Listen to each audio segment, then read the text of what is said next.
நம்ம என்ன படத்தை பற்றி பார்க்க போகிறோம்னா உலகநாயகன் கமலஹாசன் நடித்த இந்தியன் 2 படத்தை பற்றி தான் பார்க்க போகிறோம். படமும் இன்றைக்கி ரிலீஸ் ஆயிடுச்சு. நம்மளும் ஃபஸ்ட் டே ஃபஸ்ட் ஷோ பார்த்தாச்சு.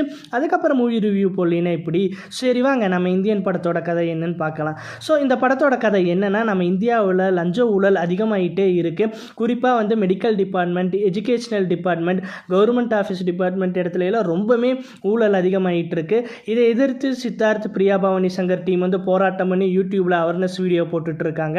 ஸோ இதுக்கு நடுவுலையே வந்து ஒரு பொண்ணுக்கும் பையனுக்கு வந்து எஜுகேஷ்னல் சிஸ்டம் மூலியமாக ஒரு இஷ்யூ வந்து தற்கொலை பண்ணிக்கிறாங்க. இதுக்கு காரணம் ஒரு இன்ஸ்டியூட் குரூப் தான் அப்படின்னு சொல்லி தெரிய வருது.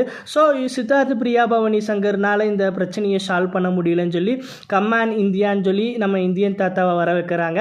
அந்த இந்தியன் தாத்தா வந்து அந்த குற்றவாளிகளை தண்டிச்சாரா இல்லையா அப்படிங்கிறது தான் படத்தோட கதை.